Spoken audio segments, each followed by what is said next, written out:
This product was sent to me from a Okay, brand to this is do everything honest you review. get. Oddly enough, you only get a couple bolts, so it doesn't look like it's gonna be too hard to put together. So yeah, this was super simple to put together. So let's find the lever here. You can lift this and you can rotate it down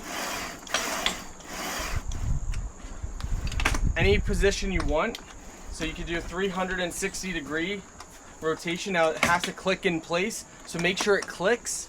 But you can have it facing that way, this way, any way. Now we're 5'9", 196 pounds. Here you can easily see, freely move around.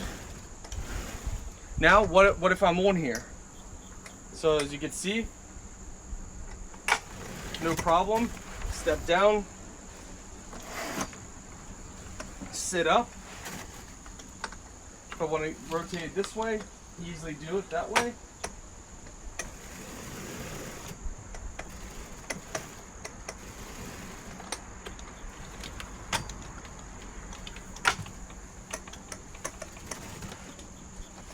Stand in, as you can see, it easily holds 195 pounds easy all day long.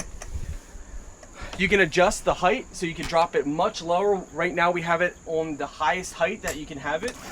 Of course there are handles for on here as well, so when you're sitting in here you can hold on as well. We just wanted, you know, to demonstrate it better for an open scene. But yeah, it's actually really nice and it's not hard to put together.